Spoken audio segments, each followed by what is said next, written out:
மகிழ்ச்சியும் மன நிறைவும் பெறப்போகும் மீனராசி அன்பர்களே. ஏன் மன நிறைவு அப்படின்னு சொல்கிறோன்னா, இத்தனை நாளாக உங்களுக்கு இருந்த பிரச்சனை மனசு தாங்க. மனசே மருந்து. ஃபஸ்ட்டு அது தெரிஞ்சுக்கணும். மனக்குழப்பங்கள் ஏற்பட்டிருந்து, தூக்கம் குறைவாக இருந்து, இதை பற்றி தான் நிறையா பேச போகிறேன். உடல் உபாதையாக இருக்கலாம், பண வரவு, தொழில் சார்ந்தது, எதை இம்ப்ரூவ் பண்ணணும், இதெல்லாம் பார்க்க போகிறோம். ஃபுல் வீடியோவும் பாருங்கள். புதுசாக பார்க்குறவங்க சப்ஸ்கிரைப் பண்ணிவிட்டு ஆல் பட்டன் கொடுத்துக்கங்க. கன்ஃபார்மாக பயனுள்ளதாக இருக்கும்.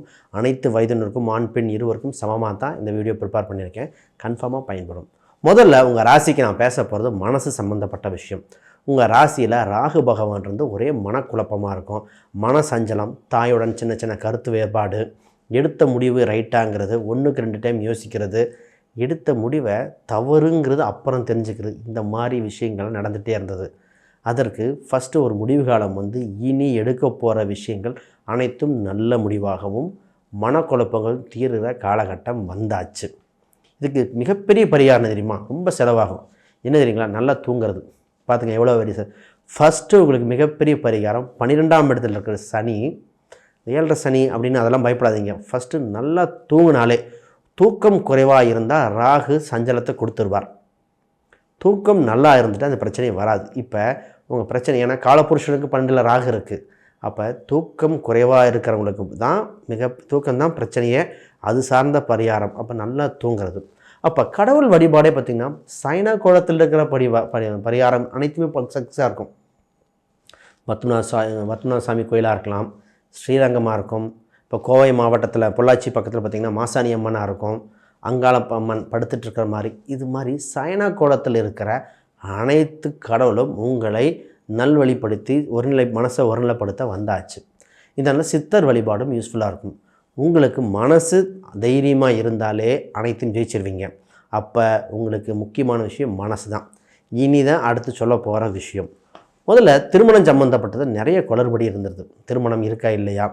ஏன்னா 7ல் கேது இருக்கிறனால தடுத்தது சார், முடிவு மிஸ் ஆகிட்டே போகுது அப்படின்னு சொல்லிட்டு இருந்தாங்க பல பேர். அது மாற்று கருத்து இல்லை. இப்போ உங்களுக்கு திருமணத்துக்கு ஜாதக ரீதியாக ராகு கேது இல்லைனா கூட சந்திரன் அடிப்பில் ராகு கேது இருக்கிறனால ஒரு ராகு கேது பரிகாரம் பண்ணிக்கிறது தவறு இல்லை. இது ஜாதக ரீதியாக அப்போ திருப்பி டவுட் வந்துடும். ஜாதகத்தில் ராகு கேது இருக்குதுன்னு சொல்கிறதா வேண்டாம்னு சொல்கிறதா? அது ஜாதகத்தை ஜோதிட ரீதியாக பார்த்தா தான் உறுதிப்படுத்த முடியும். கோச்சாரம் தடுக்குது, ஜாதகம் கொடுக்குதான்னு பார்க்கணும். அப்போ ஒரு சேஃப்டிக்கு அந்த பரிகாரம் பண்ணணும். இப்போ வீட்டில் தீர்த்தம் தெளிக்கணும்.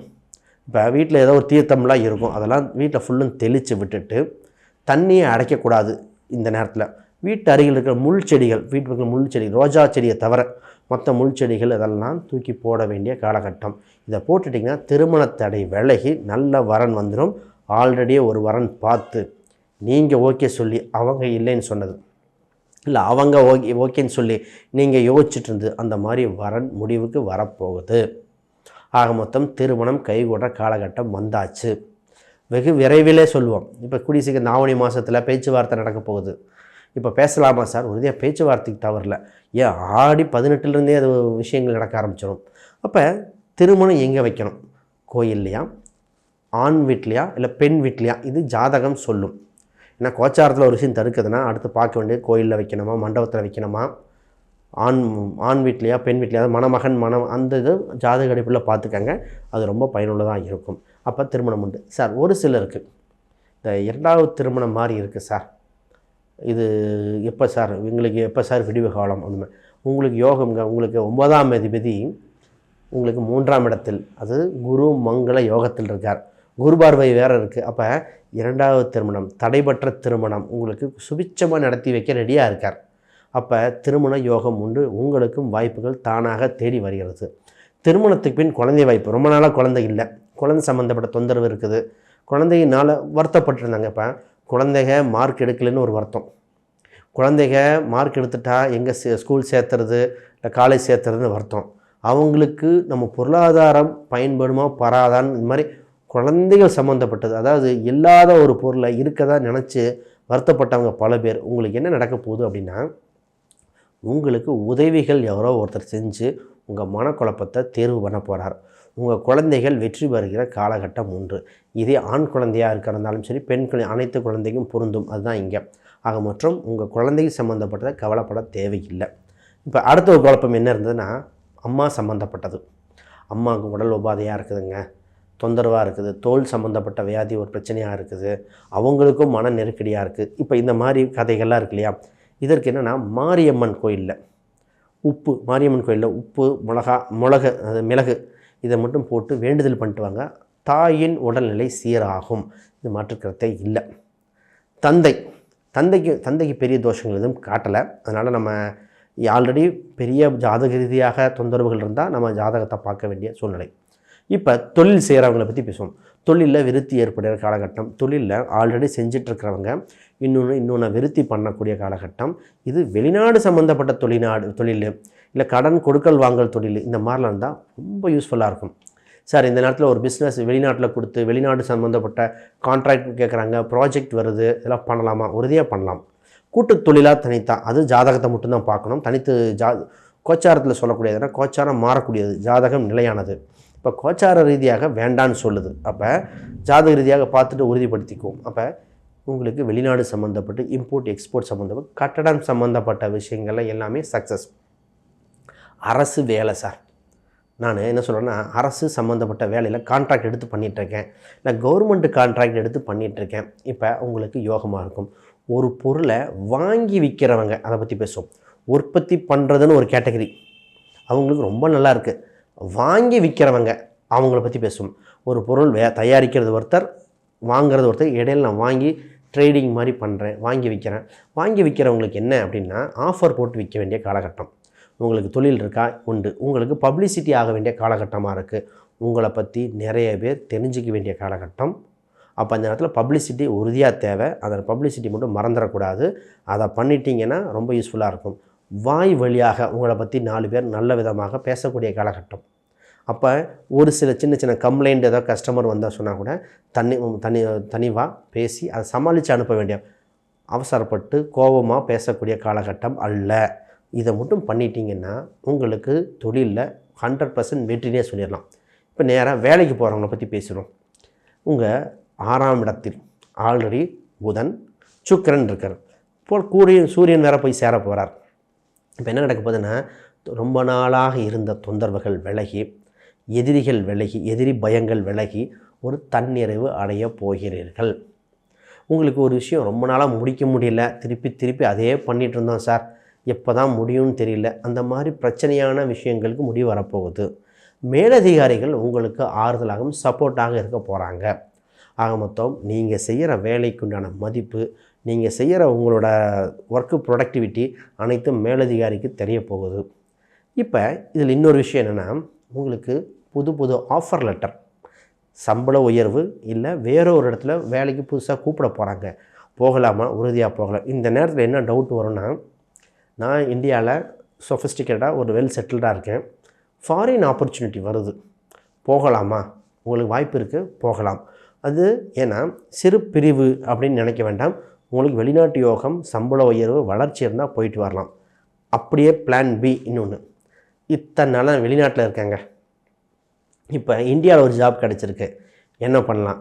இதுவும் நடக்கும். ஆக மொத்தம் இங்கே இருக்கிறவங்க வெளிநாடு போக வாய்ப்பு இருக்குது, வெளிநாட்டுக்கு உள்ளே வர ஒரு ஸ்வாப்புன்னு சொல்கிறது இல்லையா, அந்த விஷயம் தான் நடக்குது இந்த கோச்சாரத்தில். அப்போ இந்த மாதிரி ஒரு மாறுதல் பண்ணுறக்கூடிய சூழ்நிலை கோச்சார ரீதியாக இருக்கிறனால உறுதியாக அப்படி மாறி பயன்பெறுங்க, ரொம்ப யூஸ்ஃபுல்லாக இருக்கும். இந்தியாவுக்கு வெளிநாட்டிலேருந்து வரவங்க பிஸ்னஸ் பண்ணலாமா இல்லை வேலைக்கு போகலாமா அப்படின்னு வரும். நான் ஃபஸ்ட்டு ரெக்கமெண்டேஷனை வந்து பிஸ்னஸ் பண்ணக்கூடிய காலகட்டம் வந்தாச்சு. வந்து சின்ன அதுக்குண்டான ஆயத்த பணிகளை முதல்ல தொடங்குங்க, அப்புறம் பொதுவாக வாங்க. இதுதான் உங்களுக்கு உண்டான கால சூழ்நிலை அமைப்புகள். அப்போ உறுதியாக வெற்றி இருக்கும். இப்போ குடும்ப சம்மந்தப்பட்டதில் குருமங்கள யோகமாக இருக்கிறனால குடும்பத்தில் நகை, பணம், கடனை அடைச்சி செல்வத்தை சேர்க்குற காலகட்டம். குடும்ப ஒற்றுமைக்காக பேச வேண்டியது. தந்தை சம்பந்தப்பட்ட உறவுகள் புதுசாக புதுப்பிக்க போகுது. தாய் சம்பந்தப்பட்ட உறவுகள் ஏற்பட்ட கசப்புகள், இந்த குலதெய்வ வழிபாட்டில் சின்ன தொந்தரவுகள் இருந்தது, ஒரு குறையாக இருக்குமோன்னு ஒரு டவுட் இருந்தது, அதெல்லாம் விலக போகுது. பொதுவாக குலதெய்வத்தை பற்றி 2-3 பாயிண்ட் சொல்லுவோம். அதாவது பெண் தெய்வம், காவல் தெய்வ கோயிலில், குலதெய்வ கோயிலில் நாங்கள் பொங்க வச்சு வழிபட்டோம், அது எங்களுக்கு திருப்தி கொடுக்கல அப்படின்னு சொல்லக்கூடிய காலகட்டமாக இருக்குங்க. உங்களுக்கு அப்படி உண்மையாகவே தோணுச்சுன்னா இன்னொரு முறை போய் அந்த அம்பாவை தரிசிச்சுட்டு வழிபாடு செஞ்சுட்டு வாங்க, உங்களுக்கு நல்லாயிருக்கும். ஏனென்றால் அந்தளவுக்கு திருப்தியாக இருந்திருக்குமா அப்படின்னு தெரியல. அப்போ இதில் ஒரு சிலருக்கு புடவை எடுத்து கொடுக்கறதுல எங்களுக்கு பெண்டிங் ஆகிப்போச்சு. உறவுகளுக்கு ஒரு புடவை எடுத்து கொடுத்தோம், அந்த மாதிரி மனஸ்தாபம் இருக்குது. இப்போ என்ன பண்ணால், ஒரு புடவை எடுத்து கொடுக்குறது பெண்டிங் இருந்தால் உறுதியாக புடவை எடுத்து கொடுக்கணும். இதில் மொட்டை அடிக்க வேண்டிய பரிகாரம், மொட்டை அடிக்கிறேன்னு வேண்டுது, பெண்களாக இருந்தால் பூமுடி கொடுக்கறது வேண்டுதல், அந்த வேண்டுதல் நிவர்த்தி பண்ணக்கூடிய காலகட்டமும் உண்டு. இப்போ ஒரு சிலருக்கு பார்த்திங்கன்னா ராமேஸ்வரம் சென்று வரக்கூடிய காலகட்டமாக காட்டுதுங்க.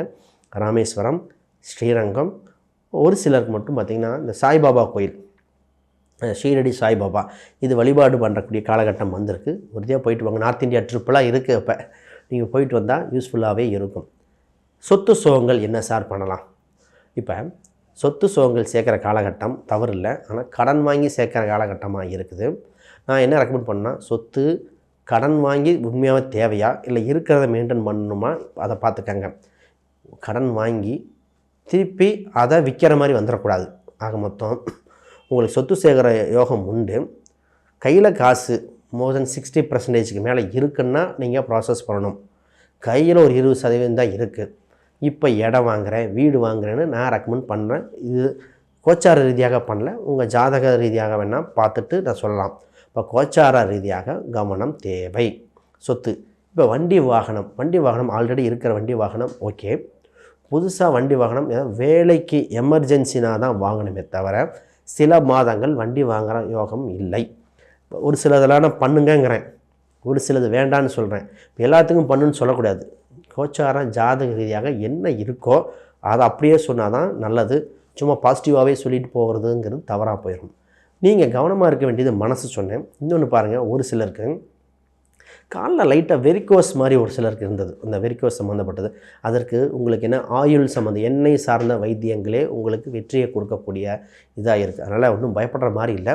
அந்த வெரிகோஸ் சம்மந்தப்பட்ட காலில் சின்ன நரம்பு இருக்கிறது, தலகாணி போட்டு படுத்தல், இந்த மாதிரி தான் ஒரு சின்ன பரிகாரமாக சொல்லுவோம். தலகாணி போட்டு படுக்கிறது இதுவே போகும்.